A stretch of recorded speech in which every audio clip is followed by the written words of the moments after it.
Bien, bonjour à tous. Nous venons de chanter Divine Parole qui soutient ma foi.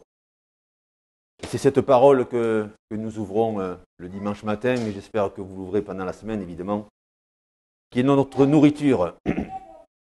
On a pris ce matin le repas du Seigneur en se rappelant l'œuvre qu'il a accomplie. Et lui qui avait dit « Voici, j'ai désiré vivement partager cette Pâque avec vous ». Et cette Pâque nous ramène dans l'Ancien Testament. Mais ce matin, ce n'est pas ce thème-là, même si vous allez voir, il y a un lien très particulier. Puisqu'en fait, quand on regarde l'Écriture, tout se tient. L'Ancien Testament va donner des orientations et des indications sur ce qui va se passer dans le Nouveau Testament. Le Nouveau Testament, c'est l'accomplissement de ce qui avait été annoncé et qui annonce encore d'autres choses à venir. Et je me suis arrêté sur un verset qui va devenir le titre de ce message. La main de l'Éternel serait-elle trop courte?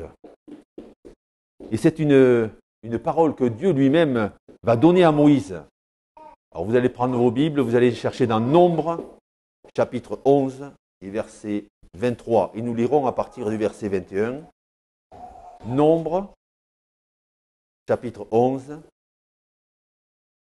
À partir du verset 21.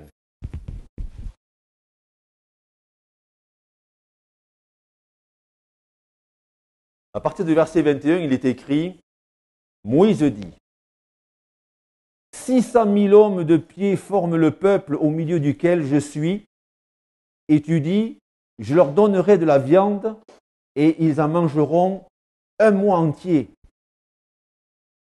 Égorgera-t-on pour eux des brebis et des bœufs en sorte qu'ils en aient assez? Ou rassemblera-t-on pour eux tous les poissons de la mer en sorte qu'ils en aient assez? Et l'Éternel répondit, la main de l'Éternel serait-elle trop courte? Tu verras maintenant si ce que je t'ai dit arrivera ou non. Prions.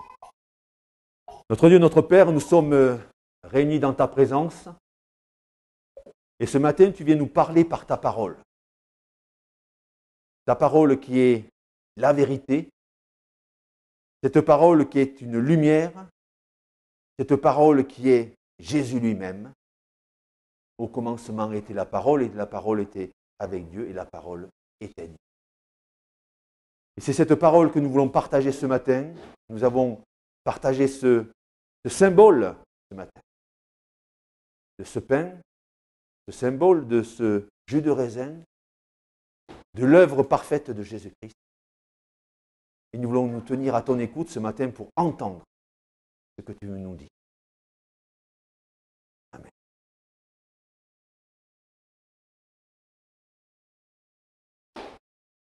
Moïse est en train de conduire le peuple. Ils sont sortis d'une manière grandiose de l'esclavage, mais ils ont dû faire face à quantité de choses qui les ont dépassés. Et dès les premiers jours, ils vont se retrouver devant la mer Rouge, et derrière, ils entendent les chars, ils entendent les Égyptiens arriver, et Dieu va faire une œuvre extraordinaire. Il va utiliser Moïse, et la mer va se séparer en deux. Alors si nous étions là, en voyant ce miracle, nous serions tous en train de dire, ah oui, moi je crois. Je crois parce que je vois. Bien. Les jours ont passé, et le peuple a besoin aussi de manger. Et Dieu va permettre qu'au petit matin, il y ait de la manne. Alors c'est tout nouveau pour le peuple. Et ils sont émerveillés. Donc ils vont à nouveau croire dans la grandeur de Dieu. Et ils vont, au petit matin, prendre cette manne pour se nourrir. Mais il va y avoir certaines personnes qui croient, effectivement, mais ils se disent, oups là, Mais si demain il n'y en avait pas assez, je vais en prendre une portion double. Mais ce n'est pas ce que Dieu nous demande.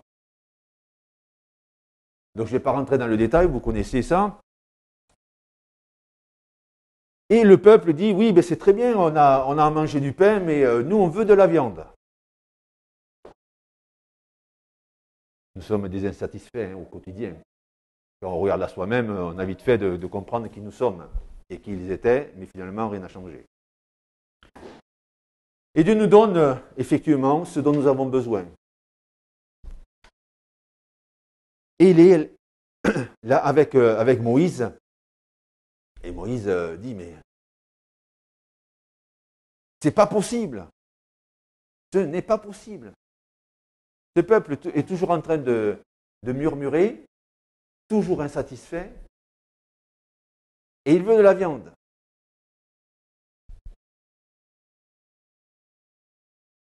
Et Dieu va faire une œuvre incroyable. Incroyable. Alors Moïse est là, et il dit 600 000 hommes de pied. Alors là, on ne compte pas ni les femmes, ni les enfants.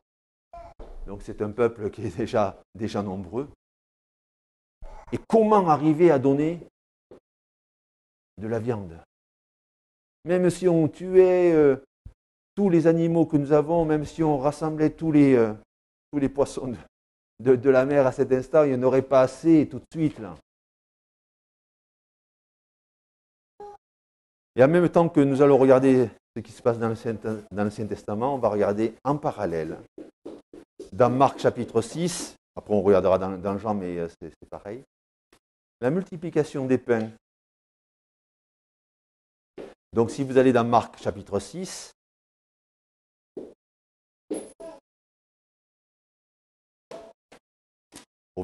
à partir du verset 32,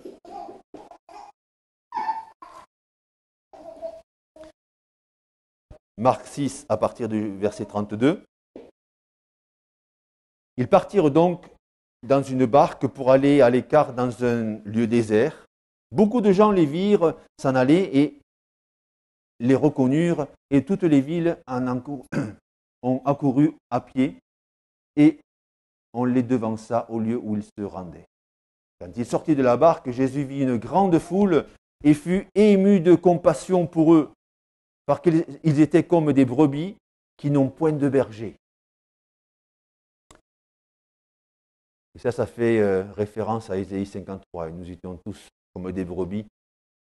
Chacun suivait sa propre voie, on ne savait pas trop. Et finalement, le bon berger, Jésus lui-même.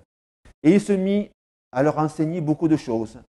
Et comme l'heure était déjà avancée, ses disciples s'approchèrent de lui et dirent, « Ce lieu est désert et l'heure est déjà avancée. Renvoie-les afin qu'ils aillent dans les campagnes et dans les villages des environs pour acheter de quoi manger. » Et Jésus leur répondit, « Donnez-leur vous-même à manger. » Et Moïse, dans l'Ancien Testament, il disait, « Mais ils veulent de la viande, ils n'arrêtent pas de murmurer, comment veux-tu que j'aille leur donner de la viande ?» Et là, le Seigneur Jésus dit à ses disciples, « Oui, ils sont nombreux, mais donnez-leur vous-même à manger. » Mais ils dirent, « Irions-nous acheter des pains pour 200 deniers ?» Alors, il faut savoir qu'un denier, c'était à peu près le salaire de la journée. Alors, 200 jours de salaire pour essayer d'avoir de la nourriture pour tous ces gens-là. Et il leur dit, « Combien avez-vous de pain? Allez voir. » Et ils s'en assurèrent et répondirent, « 5 pains et 2 poissons. » Alors, il leur recommanda de les faire tous asseoir par groupe sur l'herbe verte. Et au verset 44, où il est dit là, ceux qui avaient mangé les pains étaient 5000 hommes. Donc 5000 hommes, et à nouveau, on ne compte pas ni les femmes ni les enfants. Donc c'était assez important. Est-ce que la main de l'Éternel est trop courte? Est-ce que la main de l'Éternel est trop courte pour moi? Nous sommes devant une situation vraiment très particulière. Jésus est en train de montrer à ses disciples qu'il est le Fils de Dieu. Les disciples le suivent, mais il y a beaucoup de choses qu'ils ne comprennent pas. On aurait été pareil. Moïse qui a eu la charge du peuple, qui a échangé avec Dieu lui-même. Et il a les bras qui tombent en disant, mais je peux pas. Et Dieu lui rappelle, mais est-ce que ma main est trop courte? Est-ce qu'on se rappelle que la main de l'Éternel est trop courte?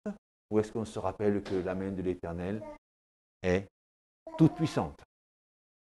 Est-ce qu'on se rappelle que l'Éternel Dieu est créateur du ciel, de la terre, de tout ce qui trouve, et tout ce qui s'est passé, tout ce qui est et tout ce qui sera est dans sa main.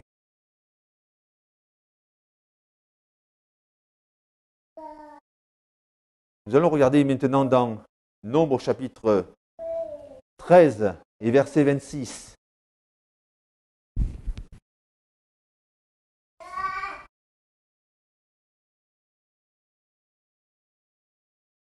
Nombre chapitre 13, verset 26.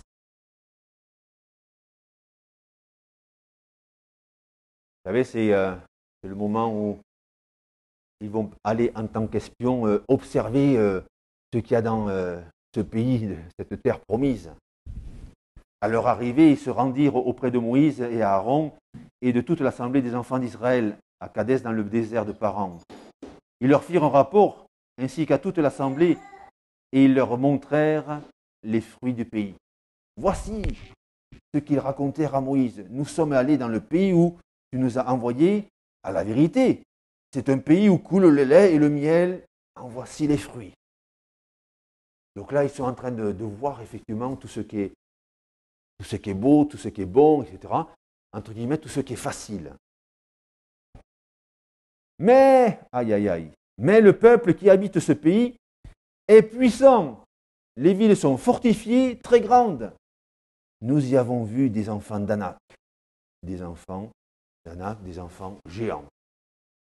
Et là, nous avons affaire à cette dimension qui nous dépasse. Est-ce que la main de l'Éternel est trop courte? L'Éternel avait dit, je vous donne ce pays. Et donc, ils vont aller regarder. Ils voient effectivement, c'est un pays où coule le lait et le miel, l'abondance. Ceux qui n'avaient pas trop eu, mais même s'ils avaient été bien nourris par la manne, par l'écaille. Et là, ils ont des fruits en abondance. Oh, ils sont émerveillés. Mais, il y a des géants. Est-ce que nous avons des géants dans notre vie?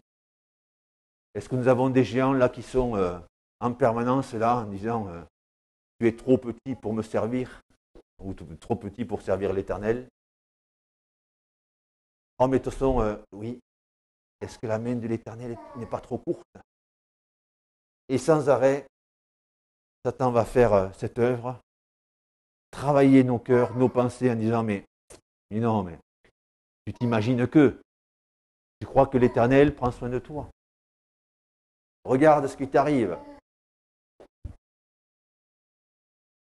Non, la main de l'Éternel n'est pas trop courte. Elle nous dépasse, elle dépasse notre entendement, mais elle n'est pas trop courte. Et on doit se le rappeler, ces choses-là. On doit s'en souvenir. Et les espions qui reviennent, ils sont certains enthousiasmés et d'autres, ils sont plus sous la peur de ces géants. Et dans le Nouveau Testament, quand le Seigneur Jésus dit à ses disciples, donnez-leur vous-même à manger, et un géant devant eux. Les géants, c'est la foule qui est trop nombreuse. Et jamais de la vie, on va pouvoir... il faut les envoyer vite dans les villages et qu'ils retournent chez eux. Qu'est-ce qu'on va pouvoir faire? Et donc Jésus va multiplier les pains. Et on va regarder donc dans Exode ce message que Dieu va donner. Exode chapitre 16 et au verset 7.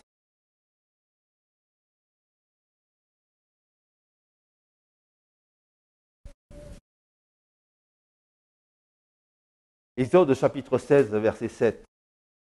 C'est justement quand Dieu va donner cette manne. Et il va dire, et au matin vous verrez la gloire de l'Éternel. Au matin vous verrez la gloire de l'Éternel. Est-ce que le matin, quand je me lève, je vois la gloire de l'Éternel? Est-ce que quand je lis sa parole, est-ce que je vois la gloire de l'Éternel? Est-ce que quand je regarde l'œuvre qu'il accomplit dans mon cœur, dans ma vie, dans mes pensées, dans mon esprit, est-ce que je vois la gloire de l'Éternel? Ou est-ce que cette gloire de l'Éternel est masquée par ces géants qui viennent me masquer la présence de l'Éternel?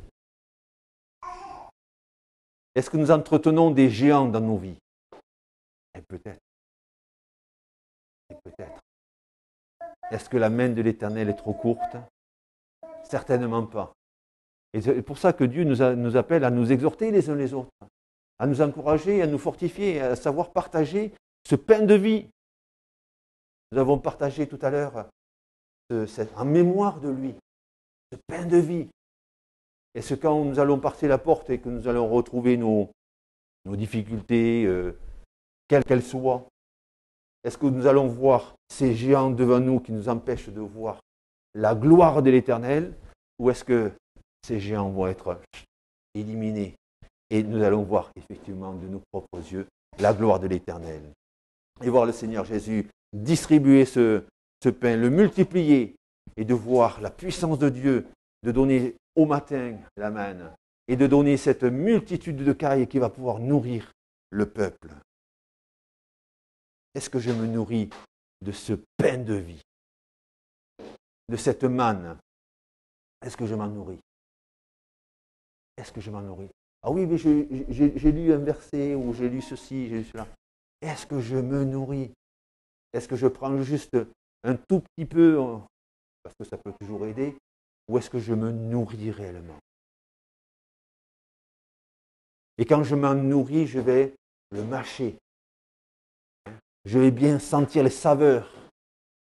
Je vais les sentir déjà avec mon odorat, je vais le mâcher et je vais me nourrir et mon estomac va travailler, tout mon corps va travailler et mon corps va être rassasié.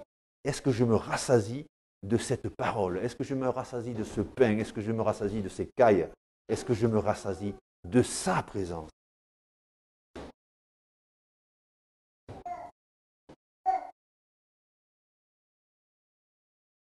Jésus va multiplier les pains et le peuple, ces 5000 hommes et les disciples qui sont là, ils ont les yeux ouverts. Nous avions 5 pains et 2 poissons. Et la multitude est nourrie. Et le Seigneur Jésus va dire à ses disciples, bon, maintenant, c'est fait, vous ramassez tout cela. Et 12 grands paniers vont être remplis encore et qui vont permettre de nourrir. N'oublions pas effectivement que après s'être nourris, il y a une quantité de choses qui sont là, de cette parole qui est disponible. Ne la laissons pas traîner. Mais rien ne doit être laissé de côté, si vous voulez. Rien. Cette parole est complète. Elle nous enseigne. Et nous sommes donc dans Exode, et vous allez aller maintenant sur le chapitre 17. Dans Exode chapitre 17,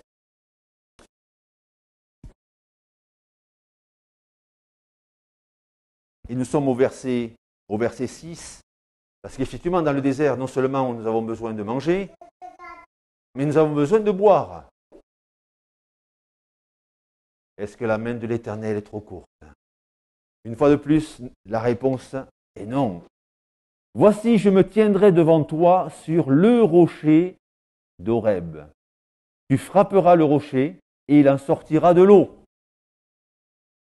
Et le peuple boira. Et Moïse fit ainsi aux yeux des anciens d'Israël. Donc on a à nouveau ce parallèle, ce rocher. On va avoir une explication de ce rocher. Vous allez tourner dans vos Bibles dans le Nouveau Testament. Nous avons l'explication qui nous est donnée par l'apôtre Paul dans 1 Corinthiens.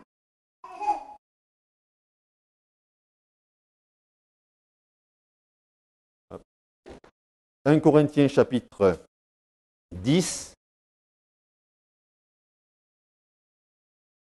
1 Corinthiens chapitre 10. Et on lira du verset 1 à 4. 1 Corinthiens chapitre 10, du verset 1 à 4. Frères, je ne veux pas que vous ignoriez que nos pères ont tous été sous la nuée, qu'ils ont tous passé au travers de la mer, qu'ils ont tous été baptisés en Moïse dans la nuée et dans la mer, qu'ils ont tous mangé le même aliment spirituel et qu'ils ont tous bu le même breuvage spirituel, car ils buvaient à un rocher spirituel qui les suivait, et ce rocher était Christ. Et c'est Christ qui nous rassemble ce matin. Est-ce que la main de l'Éternel est trop courte? On voit un plan divin qui nous dépasse, qui dépasse notre entendement. Et ce rocher était Christ. Au commencement était la parole. La parole était avec Dieu et la parole était Dieu. En elle était la vie. Il est la lumière du monde. Et c'est Christ qui était, qui est venu et qui revient. Et c'est ça la puissance de la parole. Est-ce que la main de l'Éternel est trop courte? Certainement pas. Est-ce que nous avons des géants dans notre vie? Certainement. Est-ce qu'il peut les faire disparaître? La réponse est oui. Est-ce que je mets ma foi en lui? Est-ce que je crois en Dieu? Ah ben oui, moi je crois en Dieu. Est-ce que je crois ce que Dieu dit? Ah, c'est pas pareil. Est-ce que je crois ce que Dieu dit? Est-ce que je crois ce que Dieu me dit? Est-ce que sa main est trop courte pour moi? Ben, Seigneur, moi j'aurais voulu ceci.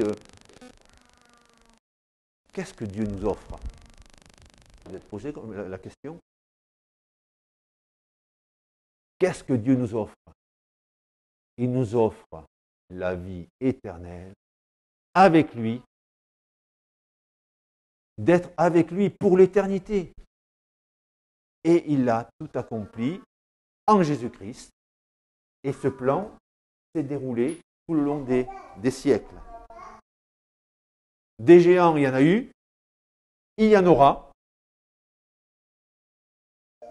Satan est comme un lion rugissant, rôdant autour de nous, vous savez. Il se dit, mais quand c'est que je vais pouvoir le dévorer, le faire tomber, le blesser?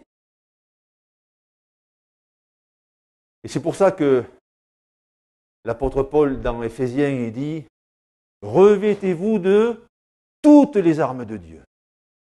N'oubliez aucune. La main de l'Éternel n'est pas trop courte. Les armes de l'Éternel sont toutes suffisantes et toutes puissantes.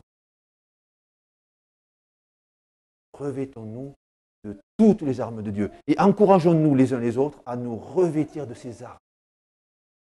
Et sachons les utiliser. Parce que si j'ai cette arme, qui est la parole de Dieu, dans la belle bibliothèque, avec la tranche qui est encore bien dorée, nous sommes appelés à nous exhorter les uns les autres. Et on en a besoin. Il ne faut pas penser que lui, il est tellement spirituel qu'il n'en a pas besoin. Mais nous sommes tous pareils. Car tous sont péchés et sont privés de la gloire de Dieu. Alors là, c'est terrible. Car tous sont péchés et sont privés de la gloire de Dieu. Nous sommes tous des pécheurs et nous sommes privés de la gloire de Dieu. Mais heureusement qu'il y a cette réponse. Mais ils sont gratuitement justifiés par Jésus-Christ. Nous sommes justifiés par Jésus-Christ. La main de l'Éternel est-elle trop courte? La réponse est non. Il était, il est, et il vient. Il est l'alpha et l'oméga, il est le commencement et la fin. Et son plan, certainement, il nous dépasse. Mais nous le saisissons par la foi. Et cette foi, on s'en nourrit avec ce verset que j'ai derrière moi. La foi vient de ce qu'on entend et ce qu'on entend de la parole de Christ. Et est-ce que je m'en nourris? Donc cette nourriture permanente dans le désert, avec cette manne, s'écaille. Jésus lui le pain de vie. Et donc nous allons maintenant passer un petit moment dans le chapitre 6 de Jean.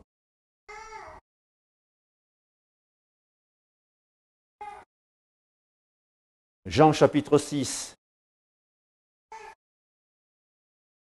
Donc ça fait référence effectivement à la multiplication des pains qu'il a déclinés plus tôt.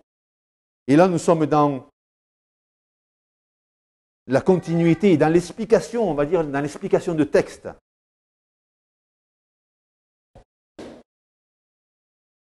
Et regardez, donc chapitre 6 à partir du verset 30. Et nous allons le décliner point par point. Quel miracle fais-tu donc, lui dira-t-il, afin que nous le voyions et que nous croyions en toi? Que fais-tu? Le Seigneur Jésus vient de faire plusieurs miracles. Il vient de faire la multiplication des pains. Il a transformé l'eau en vin. Il a guéri le paralytique.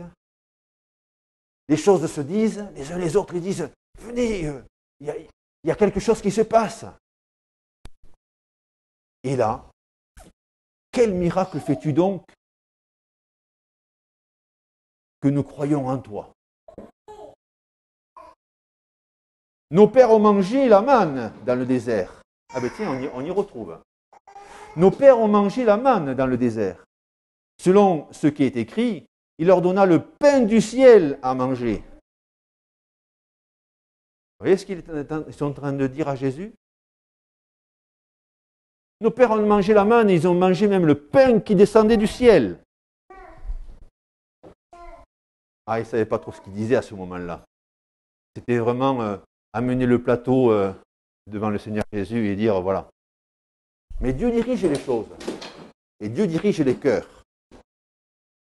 Et regardez ce qu'il dit ensuite. Jésus leur dit, en vérité, je vous le dis. Moïse ne vous a pas donné le pain du ciel, mais mon Père vous donne le vrai pain du ciel. Le Seigneur Jésus a utilisé à plusieurs reprises des images en disant « Je suis le vrai cep ». Parce qu'il doit bien en avoir des faux. Et là, il dit que Dieu le Père a donné le vrai pain. En vérité, Moïse ne vous a pas donné le pain du ciel, mais mon Père vous donne le vrai pain du ciel. Le vrai cep, le vrai pain. Car le pain de Dieu, c'est celui qui descend du ciel et qui donne la vie au monde. Et cette image du Seigneur Jésus qui vient accomplir pleinement la volonté de Dieu, on l'a déjà dans l'Ancien Testament avec Moïse, quand il dit, voilà, il venait s'abreuver au rocher, et ce rocher était Christ. Christ est là, déjà. Et le Seigneur Jésus est venu chercher et sauver ce qui était perdu. Donc l'œuvre de Jésus-Christ, c'est de venir chercher ceux qui sont perdus et les délivrer et leur donner à manger. Et quand le Seigneur Jésus va dire à ses disciples, donnez-leur vous-même à manger, il est projeté déjà dans les jours, les semaines, les mois et les années plus tard. Et nous sommes appelés à donner aussi à manger ce pain de vie, à partager ce pain de vie. Nous sommes au verset 34 du chapitre 6 de Jean. Ils lui dirent, Seigneur, donne-nous toujours ce pain.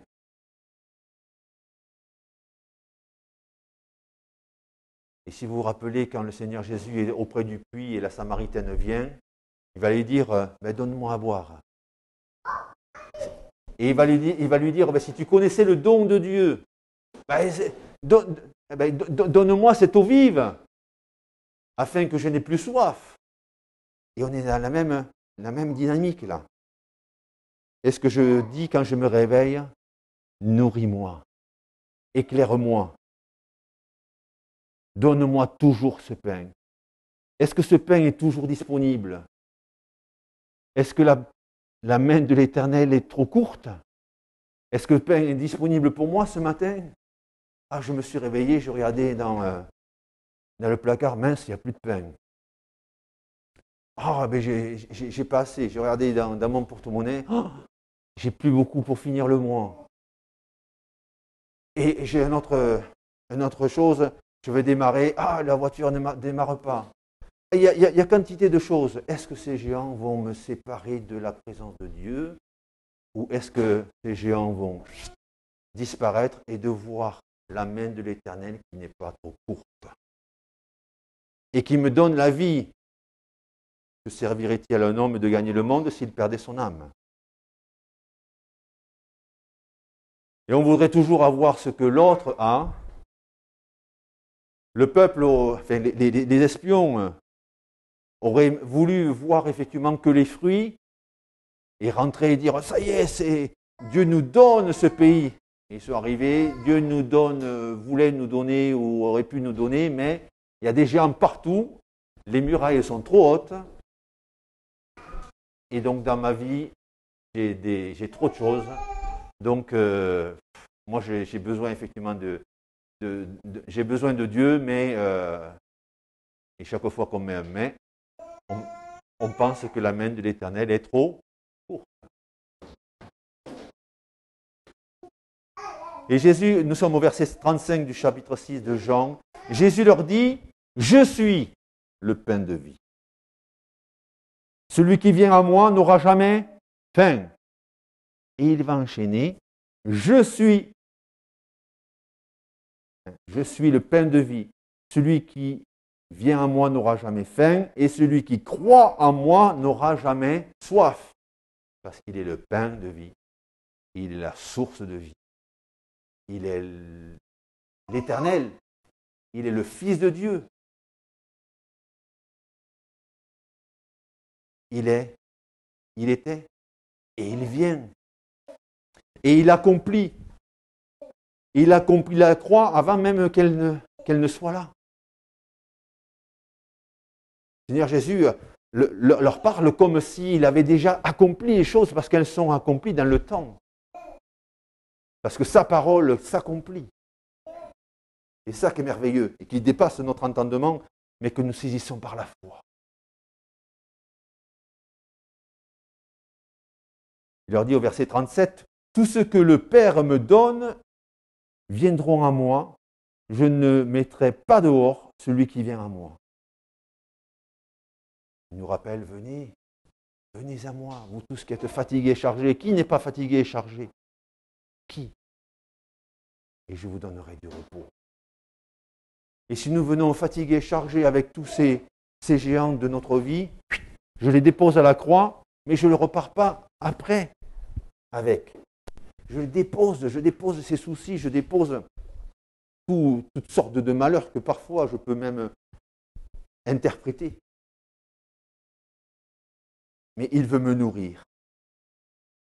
Et donc il va dire au verset 38, « Car je suis descendu du ciel pour faire non ma volonté, mais la volonté de celui qui m'a envoyé. »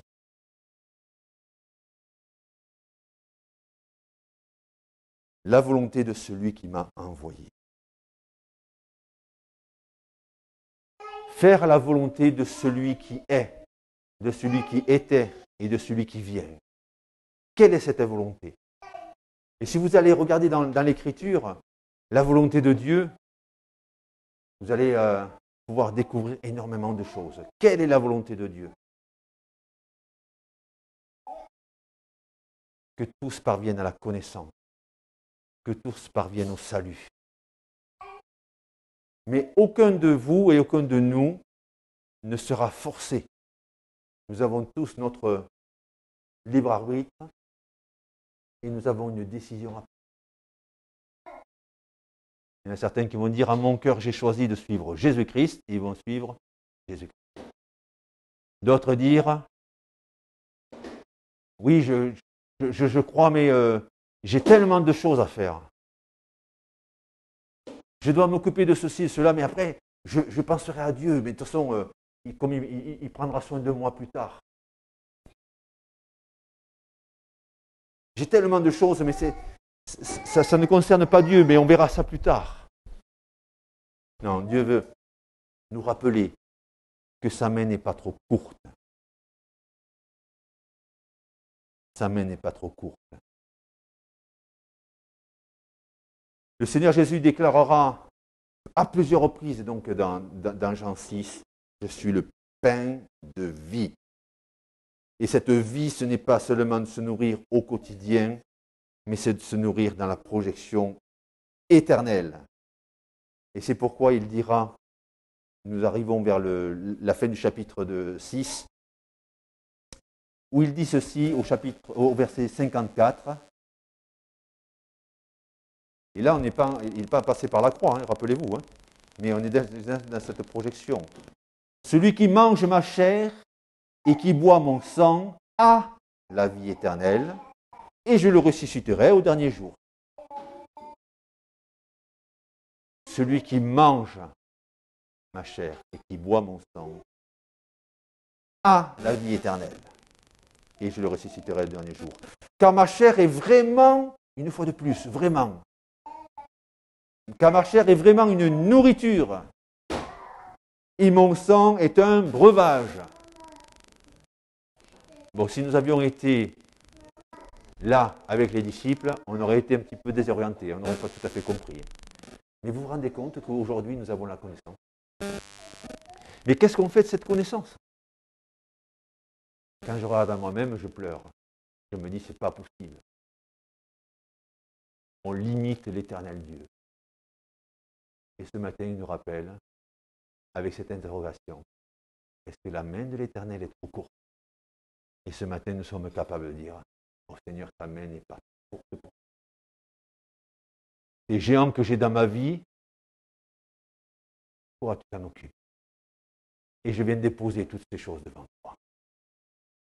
Et regardez ce qu'il dit, celui qui, au verset 56, donc celui qui mange ma chair et qui boit mon sang demeure en moi et je demeure en lui.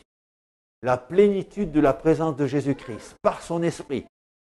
Rappelez-vous, si quelqu'un est en Christ, il est une nouvelle création. Les choses anciennes sont passées, voici toutes choses sont devenues nouvelles. Et tout ceci vient de Dieu qui nous a réconciliés par Jésus-Christ. Et ça, c'est des paroles puissantes. Parce que sa main n'est pas trop courte. Sa main n'est pas trop courte pour moi. Sa main n'est pas trop courte pour chacun de vous. Et nous arrivons à ce dernier verset, ces quelques derniers versets de ce chapitre 6. Verset 57, « Comme le Père qui est vivant m'a envoyé et que je vis par le Père, ainsi celui qui me mange vivra par moi. » Donc je vais vivre par lui. Je vais vivre pour lui, car c'est par lui et pour lui que sont toutes choses. C'est ici le pain qui est descendu du ciel. Il n'en est pas comme de vos pères qui ont mangé la manne et qui sont morts. Et il revient justement à cette notion de la manne. Et il va revenir sur cette notion de caille. Il va revenir sur cette notion d'eau qui a été dispensée. Mais ce pain de vie qui va nous transporter jusque dans l'éternité. Et on relit ce verset 58. C'est ici le pain qui est descendu du ciel. Il n'en est pas comme de vos pères qui ont mangé la manne et qui sont morts. Celui qui mange ce pain vivra éternellement. Qu'est-ce que Dieu nous propose? Il nous propose d'être avec lui, dans sa présence pour l'éternité, lavé dans le sang de l'agneau, transformé, des êtres nouveaux, revêtus de son esprit, et son esprit qui habite en nous. Et je terminerai par ce verset de Lamentation de Jérémie. Lamentation de Jérémie, chapitre 3, qui me bouleverse à chaque fois que je le lis, mais je vais le partager avec vous. Lamentation de Jérémie. Donc vous avez Ésaïe, Jérémie, et derrière vous avez Lamentation de Jérémie, chapitre 3. Jérémie, il est en lamentation, il est dans la douleur. Si vous lisez le chapitre 3 complet, vous allez être certainement secoué. Et on va lire ces versets du chapitre 3, du verset 21 au verset 23. Et je vous engage à continuer comme Jérémie lui-même. Si vous y êtes, nous le lisons. Voilà, nous sommes au chapitre 3 des Lamentations de Jérémie, où il est écrit « Voici ce que je veux repasser en mon cœur, ce qui me donnera de l'espérance. Les bontés de l'Éternel ne sont pas épuisées. Ses compassions ne sont pas à leur terme. Elles se renouvellent chaque matin. Oh, que ta fidélité est grande. » Notre Dieu, notre Père, nous sommes émerveillés de voir tant de grandeur, tant de magnificence. Non, ton bras, ta main n'est pas trop courte. Et tu nous as donné des exemples. Et tu l'as rappelé à Moïse et au peuple. Tu l'as rappelé à travers Jésus-Christ, ton Fils bien-aimé, qui est venu chercher et sauver ce qui était perdu. Et tu as fait de nous de nouvelles créatures. Et de pouvoir entendre ces paroles merveilleuses, provenant de celui qui est, qui était et qui vient, et qui nous promet cette espérance d'être avec toi pour l'éternité, lavé dans le sang de l'agneau. Non, ta main n'est pas trop courte, et tes bontés ne sont pas épuisées, et tes compassions ne sont pas à leur terme. Elles se renouvellent chaque matin, pour moi et pour chacun de nous. Merci de nous régénérer, de nous encourager pour continuer cette journée, mais commencer une nouvelle semaine, commencer en comptant sur tes promesses et disant, Seigneur, viens enlever ces géants. Oh, le peuple est trop nombreux, je ne peux pas donner à manger. Oh, mais il y a trop de monde. Oh, mais ce péché, toi, Seigneur, tu peux. Et tu es le seul qui puisse l'effacer, le laver dans le sang de l'agneau. Et c'est pour ça que tu as payé le prix fort sur le bois du Calvaire.